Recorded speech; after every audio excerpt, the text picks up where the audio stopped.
নমস্কার বন্ধুরা, কেমন আছো সবাই? লুসি পায়ের লাইফস্টাইল আরও একটি নতুন ব্লগে তোমাদের অনেক অনেক স্বাগত জানাই। ছোটদের ভালোবাসা ও বড়দের প্রণাম জানিয়ে আমি এখন থেকে আমার ব্লগটা শুরু করছি। তো কাছে দূরে দেশে বিদেশে যে যেখানেই আছো, আশা করি ভালো আছো। ভিডিওটা প্রথম থেকে শেষ পর্যন্ত দেখার অনুরোধ রইল। আর ভালো লাগলে চ্যানেলটা অবশ্যই সাবস্ক্রাইব করে আর একটা সুন্দর কমেন্ট করে যেও। তো পেঁয়াজগুলো বাজার থেকে নিয়ে এসেছিলাম খাওয়ার জন্য, তো মানে গাছ হয়ে গেছে, তো সেই জন্যই লাগিয়ে দিচ্ছি। শাঁই হবে, শাঁই হলে তবুও খাওয়া যাবে, মাছের ঝালে আরে দিলে খুব ভালো লাগে খেতে, তো সেই জন্যই বসিয়ে দিচ্ছি। অনেক পেঁয়াজ আনা হয়ে গেছে, তো নষ্ট হবে, সেই জন্য যেগুলো বড় বড় গাছ বেরিয়ে গেছে বসিয়ে দিচ্ছি। তো এখানে পেঁয়াজগুলো বসিয়ে নিই, তোমরা ভিডিওটা দেখতে থাকো।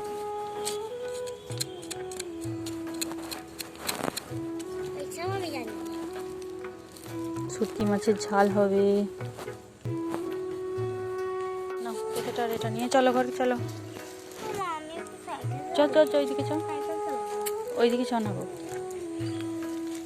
তো জমিতে আমাদের পেঁয়াজ বসানো হয়ে গেছে, এরপর হাত পা ধুয়ে নেব, তারপরে আলুর চপ তৈরি করব, তো তারপরে মুড়ি খাওয়া হবে। তো চপ বানানোর জন্য আলুগুলো কেটে ভালো করে ধুয়ে নিয়েছি, খোলা শুদ্ধ আলু প্রেসারে দিয়ে দিয়েছি, এবার সেদ্ধ করে নেব।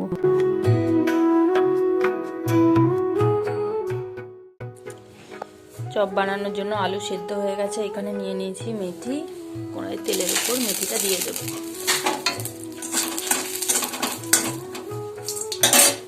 এরপরে দিয়ে দেবো আদা রসুন।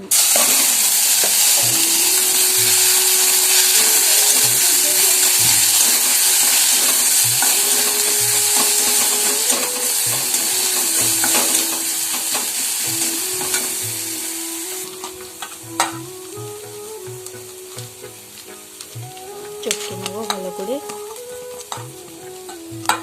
চপের আলুটা খোলা শুদ্ধই ভালো করে চটকে নিতে হবে।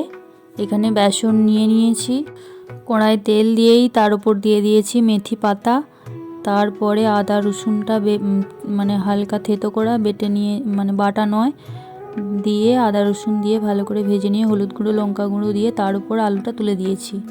এইখানে বেসনটা হলুদ গুঁড়ো লঙ্কা গুঁড়ো আর সামান্য লবণ দিয়ে গুলে নিয়েছি, আর দিলাম এক টুকরো গুড়, সেটা কালারের জন্য, দিয়ে ভালো করে বেসনটা ফেটে নেব। শেষে 1 চিমটি খাবার সোডা দিয়ে দিতে হবে।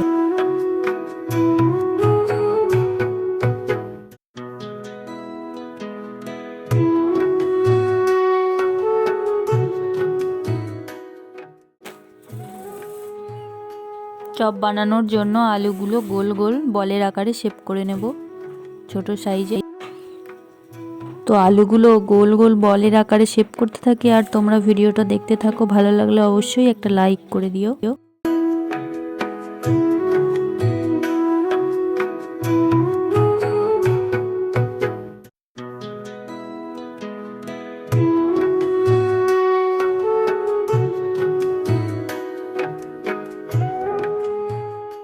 যে আলুটা তৈরি করা ছিল ওটা জুড়িয়ে নিয়েছি, নিয়ে ডেলা করে নিয়েছি।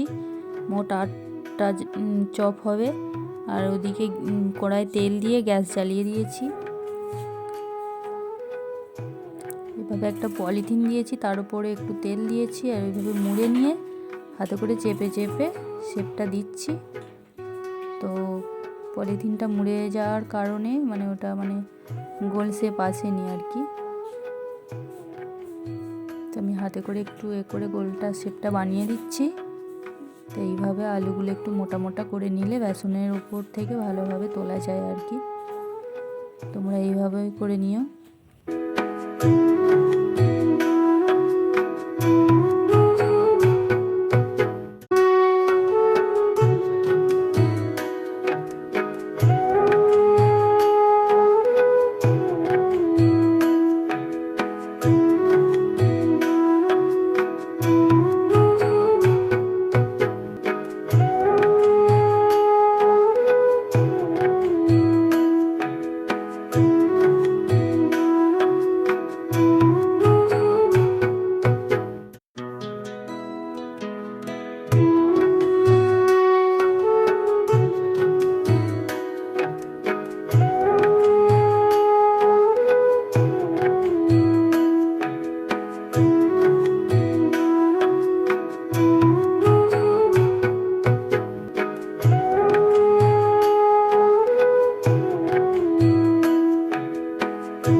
তো অল্প আলুতে আমার 8টা মতো চপ হলো।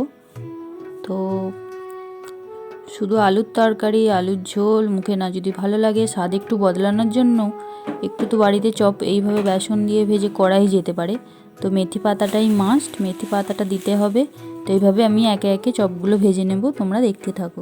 এইখানে চপ ভাজা হচ্ছে, তো হতে হতে আমি একটা কথা আবারও মনে করিয়ে দিই, কেউ যদি নতুন হয়ে থাকো ভিডিওটা দেখছো তাহলে একটা লাইক করে দিও আর চ্যানেলটা সাবস্ক্রাইব করতে ভুলো না কিন্তু।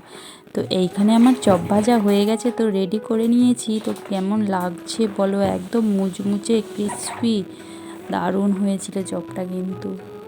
পায়েল ওইদিকে খাওয়ার জন্য হাত বাড়িয়ে বসেই ছিল। তো রেসিপিটা যদি কারো ভালো লেগে থাকে তো একটা লাইক করে দিও, চ্যানেলটা সাবস্ক্রাইব করে দিও। তো ভিডিওটা এখানেই শেষ করছি, সবাই ভালো থাকবে, সুস্থ থাকবে, নমস্কার।